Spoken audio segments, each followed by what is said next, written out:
do you like the feeling of power you have as a newspaper proprietor, of being able to sort of formulate policies for a large number of newspapers in every state of Australia? Well, there's only one honest answer to that, of course, and that's yes. Of course one enjoys the feeling of power. The newspaper can create great controversies, stir up arguments within the community, discussion, can throw light on injustices, just as it can do the opposite. It can hide things and be a great power for evil. It's not a perfect system, obviously, but can you think of a better one? Hello and welcome to the 18th episode of Murdocracy, first one in 2022. We are the podcast that keeps an eye on the news and influence of News Corp, the most influential media company in the Western world. I'm Cam Wilson. And I'm Sami Shah. Hey, Sami, how are you this year? I am good indeed. Welcome back. You've had some big changes since we last spoke. Yeah. Total makeover, new haircut, all that stuff. Yes, I'm sure that's the biggest change in your life.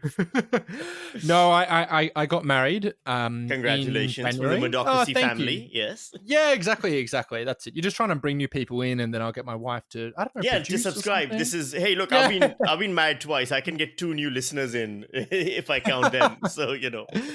Oh man, it's all about the acquisition. No, it was good. I mean, we had events in January, which was it worked out somehow. I mean, look, obviously it was just after the Omicron peak, and we had an outdoor event in La Nina, and somehow, despite all of that, things went like pretty much perfectly. So feel really good about it. It was nice to have a couple of weeks off, but I'm very excited to be back. I can't imagine, like, organizing weddings under normal circumstances is so stressful. Organizing a wedding during COVID and Omicron and all of that, I'm surprised you have any hair left on your head.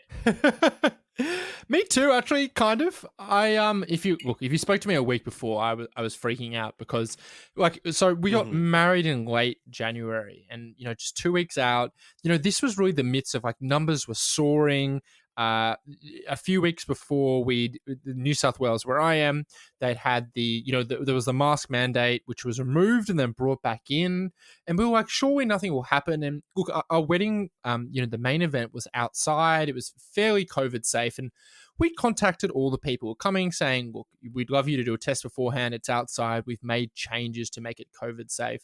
But I mean, there was just so much uncertainty because we hadn't seen numbers like that. We were in the 20,000s. I know people in Victoria was as well.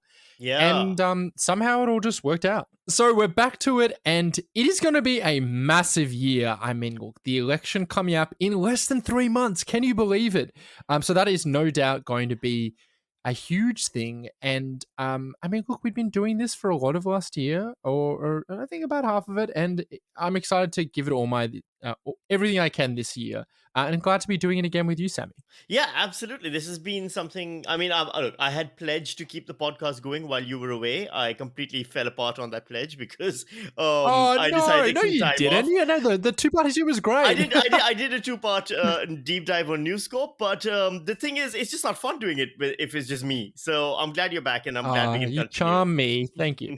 It's glad to be back. Now, just our little housekeeping things, which is, as always, we are, we pretty much do this as a labor of love, but if you support our Patreon, that helps us just pay for some basic costs and stuff. So, that would be much appreciated. That's Patreon, patreon.com/Murdocracy, MURDOCRACY.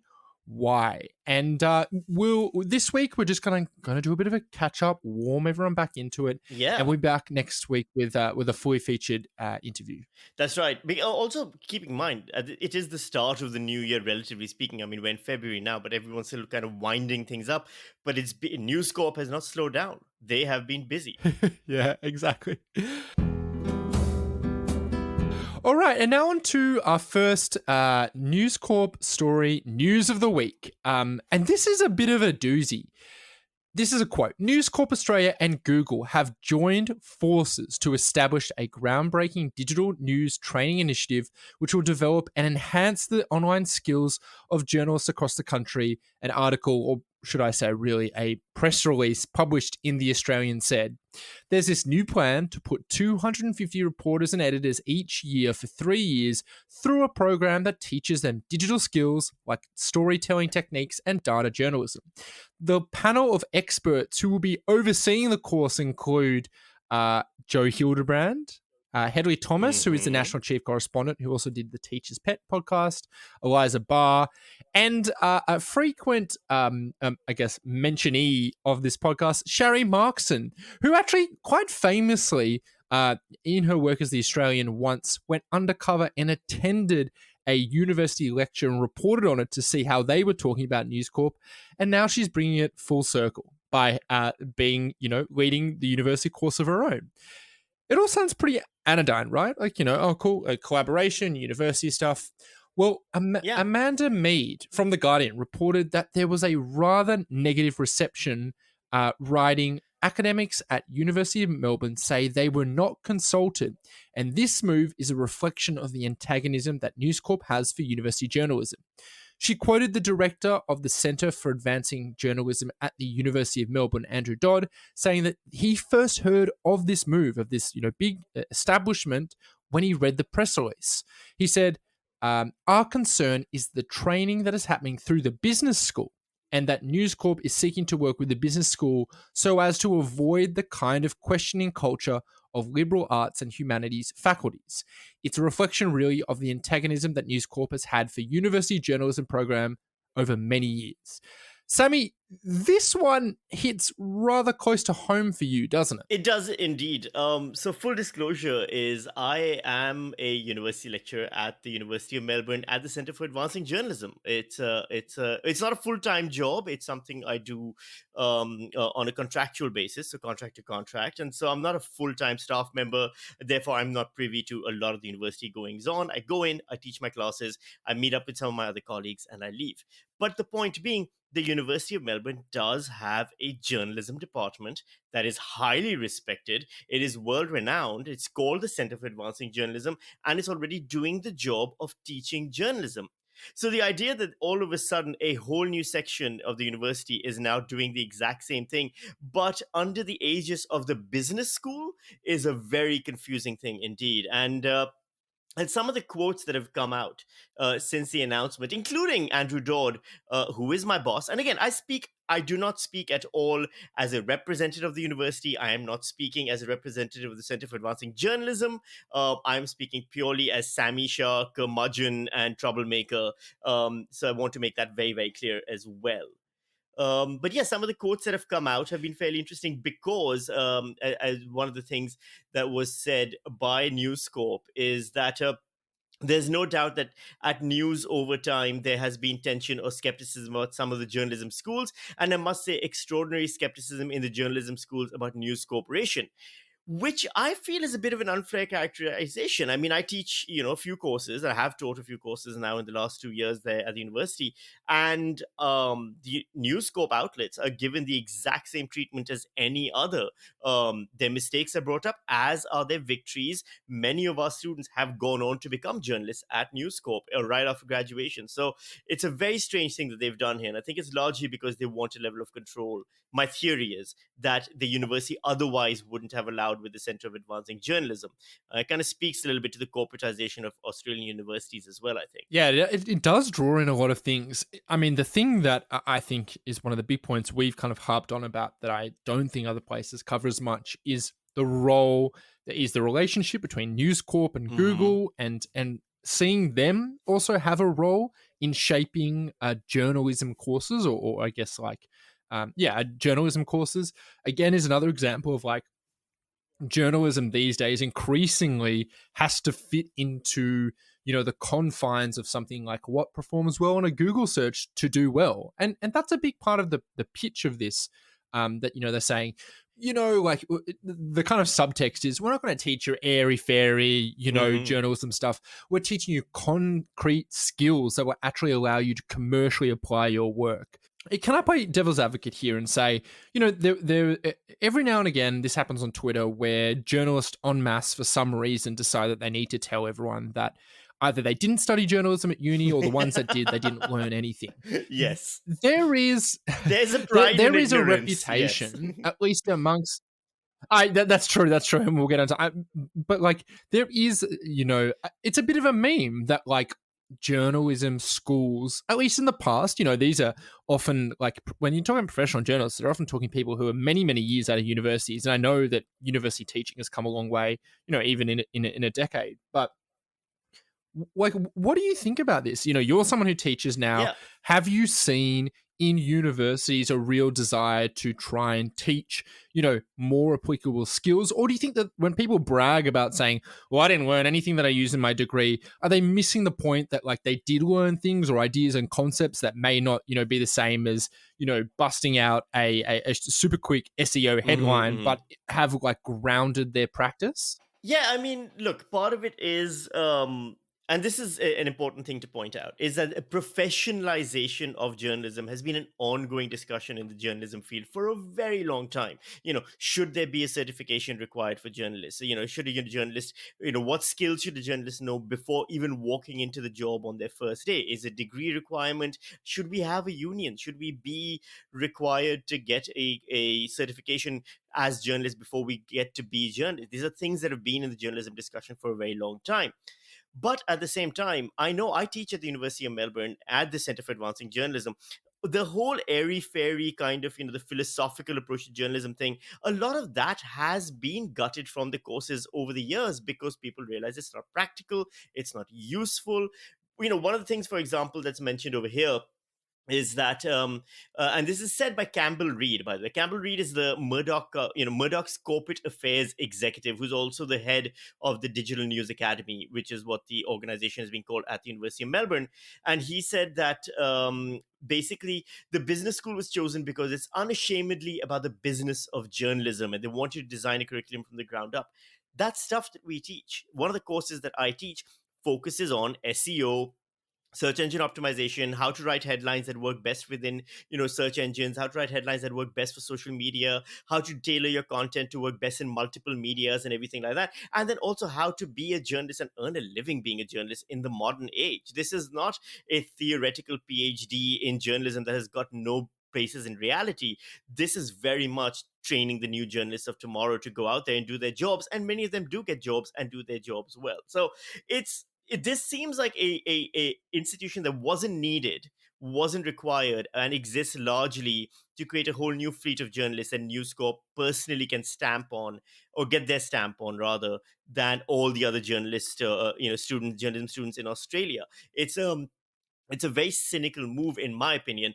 And the University of Melbourne kind of signing up to do it so eagerly and kind of cutting the Center for Advancing Journalism out of the entire equation is also a growing evidence of the mistreatment of academics, the completely disregard academics are given in universities today, and how much of the university is just a private business earning profit for shareholders. I'll just say this, by the way, allegedly. Let me just throw in allegedly quickly before I get fired, before my next contract isn't renewed, as I shit on my bosses. You mentioned the idea of some kind of certificate or like certification or having to join some kind of board for being a journalist. Is that something that you think that we should do? I'm very conflicted. I know that it's not how journalism has worked basically forever. Journalism has been a field where, that's how I got to be a journalist. And that I was an English major, I was working in advertising, I hated my job and I hated my life. And I joined a news company and I got trained by this amazing staff and team. And that's how I became a journalist. I never had to get a certification. I never had to do an apprenticeship. But a part of me does think some of the problems inherent in journalism today, including the lack of trust that the general public has, but also things like breaches in journalistic ethics. There's no way of supervising them. We've got, for example, a body in Australia that in theory is supposed to oversee journalistic breaches, but really can't really hand down very much in terms of effective punishment, is very much a paper tiger in terms of its effectiveness. I always wonder, maybe journalism might be improved with some level of regulation beyond just what journalists impose on themselves, because in the end, I never trust people who police themselves because they're always going to be lenient. So is it an industry that needs it? I would argue yes, but I'm also, very not naive. I'm very aware of the pitfalls that path might cause as well. I don't know if it's a solution to all our problems. I think it might be a solution to some of them, though. Yeah, what about look, yourself? I think it's interesting. I think it's almost a bit of a moot point now because the cat is out of the bag with citizen journalists and social media. Anyone can be a journalist now. So I think it's almost a bit too late. But anyway, hey, on to our next story. News Corp continues to post strong financials. In fact, recording its best ever quarter since it spun off their entertainment assets in 2013. So Robert Thompson, who's an Australian, but is the chief executive of News Corp internationally, said the company's businesses were thriving, particularly at the digital, real estate services, Dow Jones, and book publishing segments. Also notably, the section that publishes the Oz picked up, citing a return in advertising revenue, which nosedived during the pandemic, as well as increased subs and also circulation. But an interesting wrinkle was that while Foxtel gained subscribers up to 3.9 million, its revenue fell 31%. Nine's Zoe Samios writes, the results, which News Corp attributed to a fall in residential broadcast revenue, the closure of pubs and clubs, and popularity of sports events such as the Ashes on free-to-air television, come as senior executives at the media conglomerate mull whether a public listing, as we've mentioned before, is the best step forward for the business. Sami, you'd have to think, amid all this, when with Foxtel, with the rise of streaming, they'd be trying to get Foxtel off the books sooner rather than later before things get worse, right? Well, I don't know if they get. I think that look. I think part of the criticism, or not the criticism, the analysis of why Foxtel fell is accurate. Because of lockdowns, you did see a fall in sports, events. You did see a fall in events and things like that. Where you go down the pub, in the pub, everyone watches the footy game, etc. That seemed to be happening a lot less. Lockdowns are largely over. God forbid, there's another variant which will suddenly kill all of us, but overall it does seem as the lockdowns are over. I think there's a very good chance that drop in revenue was temporary and was linked to that, and we'll see a rise again. Will it return back to the numbers Foxtel enjoyed before? Not at all. I think streaming has made that clear for all the channels. But if News Corp is good at anything, it's been surviving all technological changes every single time they've come around. I mean, that's one of the things I learned while doing that deep dive into News Corp, is how adept they are at adapting to the times, or rather, at least how adept Rupert Murdoch has been at adapting to the times, taking the risks and taking the body blows, but coming out on top regardless. So I think in this case, Foxtel itself will see less of subscription than it has in the past, but more than it has in the recent past. And once sports returns and pub gigs returns, and the people start traveling more, and they're in the airport lounges and all of those things, all those places where Foxtel is a mandatory subscription and the eyeballs count, you might see a return to popularity to some degree. I don't know. I have a fair bit of faith in their ability to make money when no one else does. Yes, I agree. They have been very good at transforming. The digital transformation is going impressively well, as we just mentioned. But I get the sense that they really might have missed the peak. Like, if they just done it, I think they'd done it just a little bit earlier during the pandemic, maybe before the worst effects of it hit, because obviously it takes a while for these financials to come out.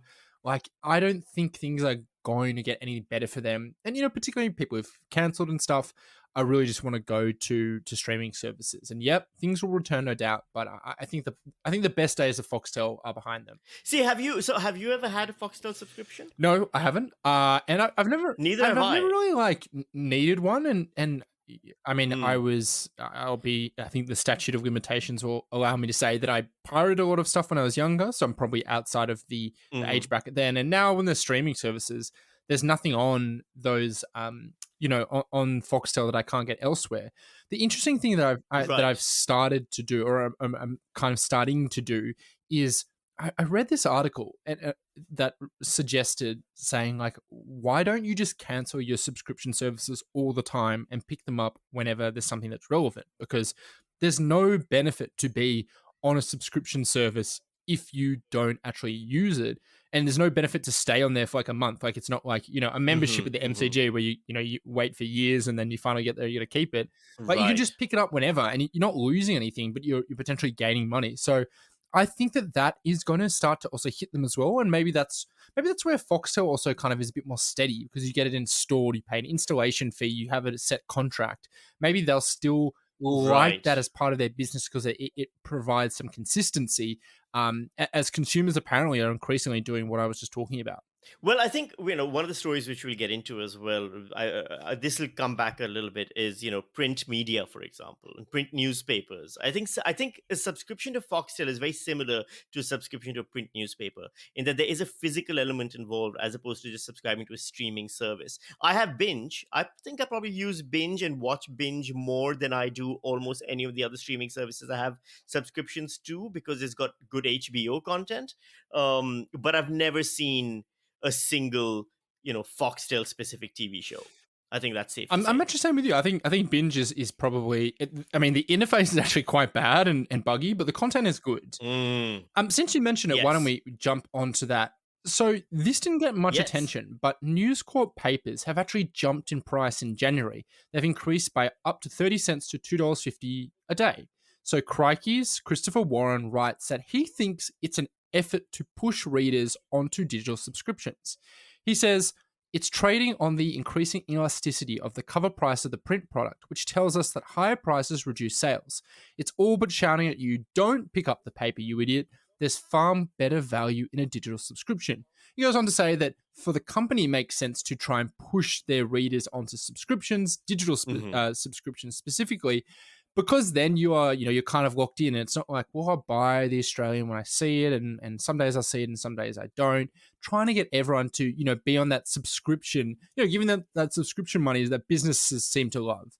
Sammy, do you think it's that simple? Do you think that they're trying to Right. price out their own customers to send them towards their digital stuff? Or is it just potentially Look, the reality that like printing costs more, and as people move away from physical papers, there's less of economies of scale, so it starts to cost even more? I think the latter is more likely the reason. I think also one of the reasons is because the subscription model of the print newspaper. If you for example are increasing it by 30 cents per day, you're also going to be increasing the overall subscription package, right? For the Australian, the annual subscription, 6 month subscription, etc.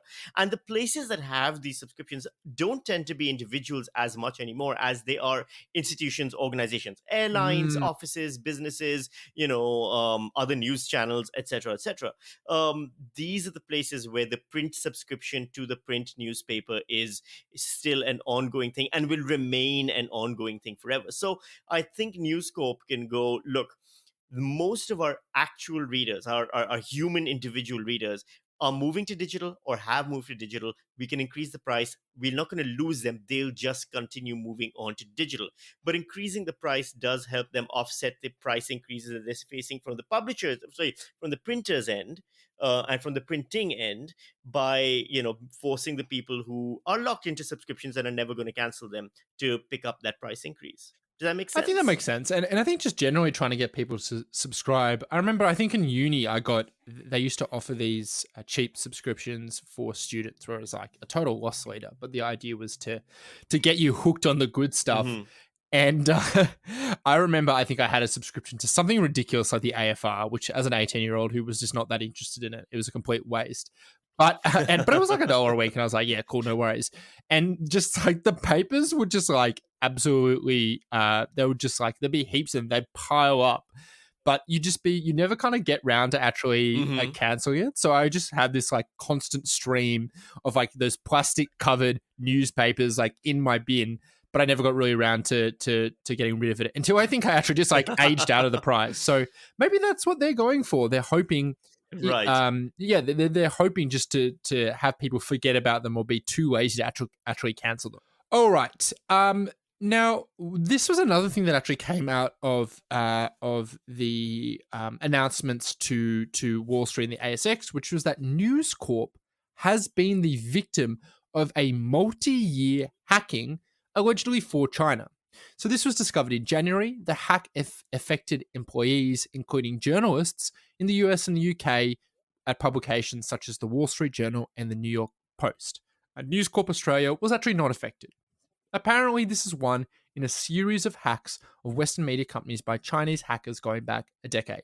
Now, Sami, I don't know if this is just me being like the classic, like self-centered journalist, but doesn't the industry already have enough problems? Do we really need to be do we really need to be the target of state-sponsored cyber attacks too? The weird thing for me here isn't even the added stress of being hacked now. Because look, let's be honest, we all assume, if not China, then the NSA or ASIO or someone's hacking everything that we do all the time. Probably. Anyway, yeah, I mean, it's what makes me feel less lonely, knowing that somewhere out there's a government employee watching me through my computer. They're probably listening right now, so hi to my assigned agent. I hope you're enjoying it. Absolutely. Yeah, Happy New Year. I hope you're doing well. I hope your family's a lovely family. The thing that's insulting is that they didn't hack News Corp Australia because basically China was like, we don't even need to hack them. We already got Australia covered. Like that is insulting to News Corp Australia and to Australia overall. As an Australian citizen, I am personally offended. I feel like China owes us an apology, and I want China to hack us now just to make up for this oversight. So that's my first thing that I'm going to say. The other thing I'm going to say is, look, this is, I mean, we hear about the stories about China and Russia hacking us, but obviously we never hear about the stories about us hacking China and Russian newspapers as well. Yeah.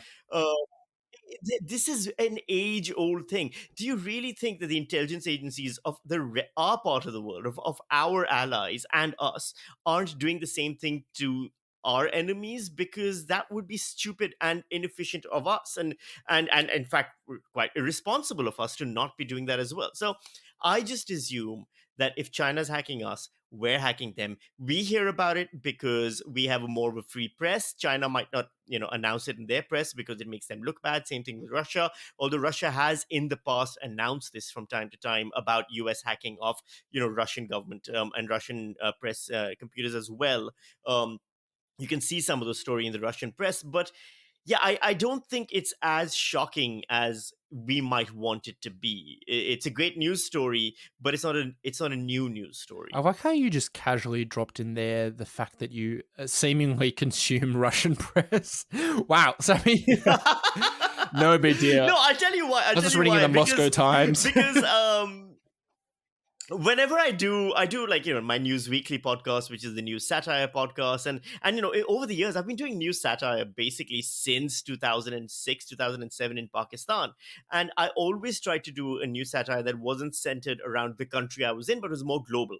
And the temptation always is, I look at the BBC, I look at the New York Times, I look at, whatever's in Australia, and that's it.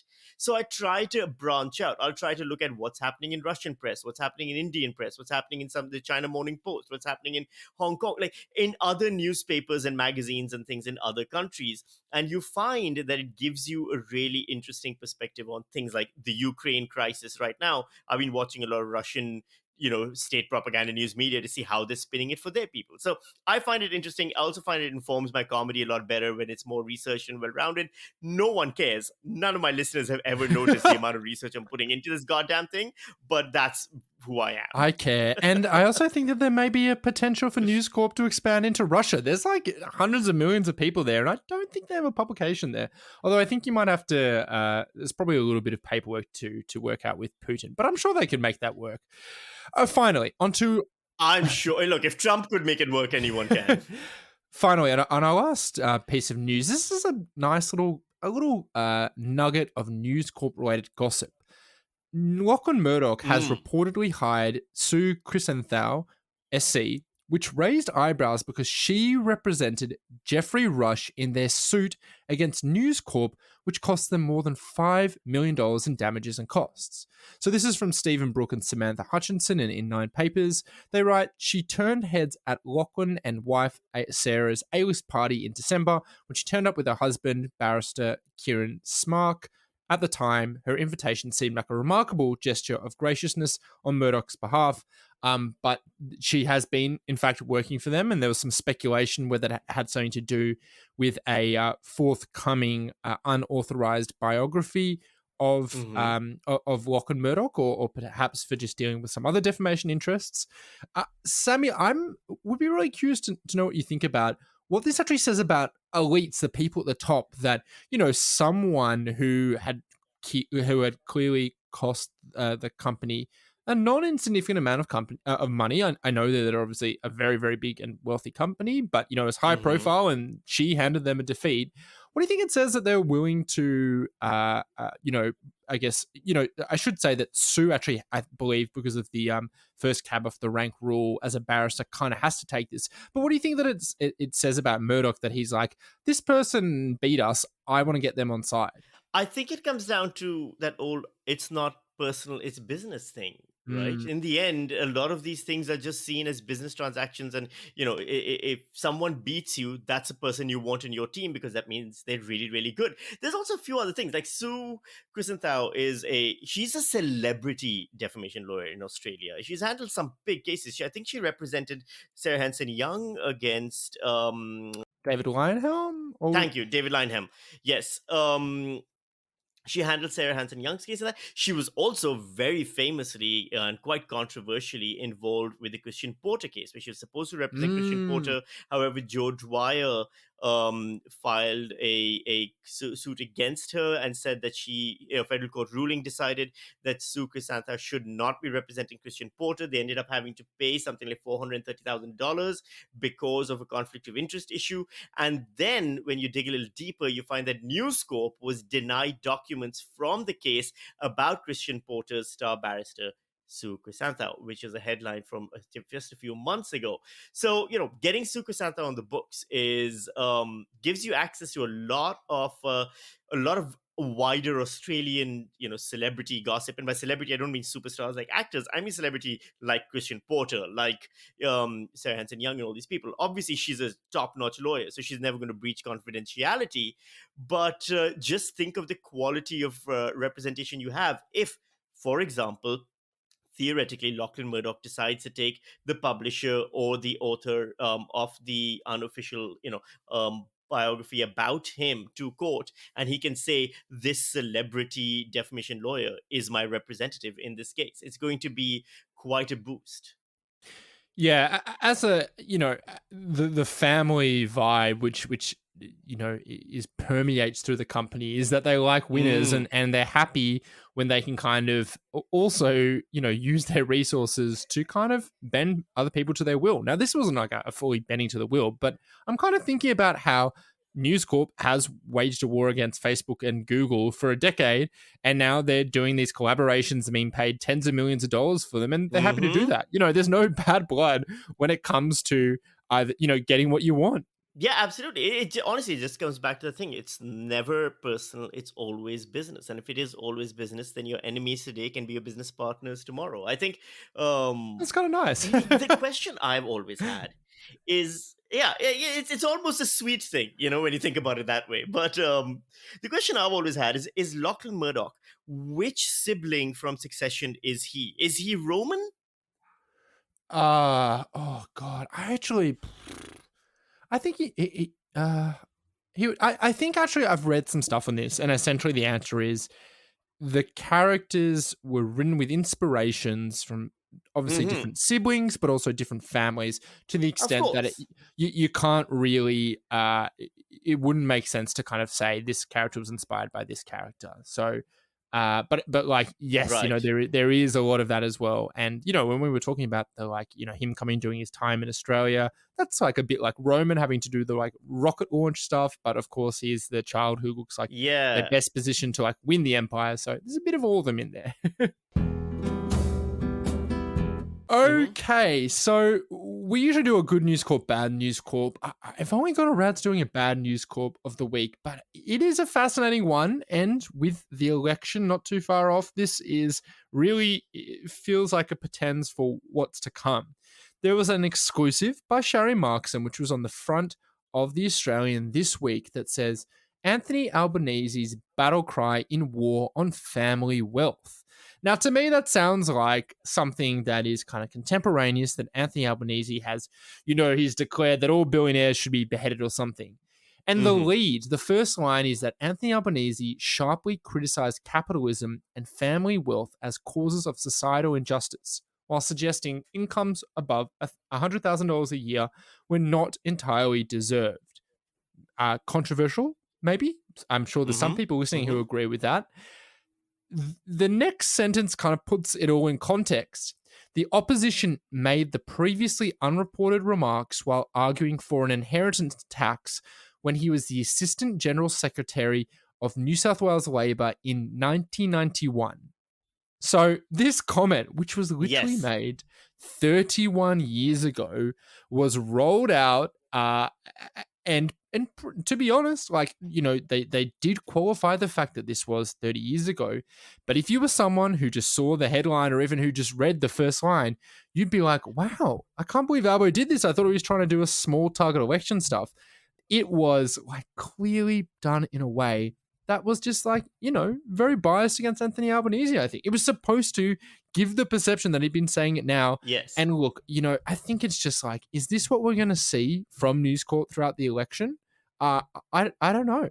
Well, I mean, there's two things here. The first is that I suppose this is the kind of quality, education in journalism that Sherry Markson will be delivering at the new, journalism school at the University of Melbourne. Is if you can't find anything recent, then go all the way back to 1991 to make your opponent look bad. The other thing I found interesting and unfair to Anthony Albanese, and I'm no fan of Anthony Albanese at all, I'm quite on the public record for criticizing him quite often, is they published a photograph of Anthony Albanese in 1994 in this article, which really is, he looks like he's cosplaying as a young Kevin Rudd. Like, it is not a flattering photograph at all. There's a much younger one, so if you scroll down, as a young activist, where he looks kind of cool. He looks kind of, punk rock. That's the famous hot elbow photo.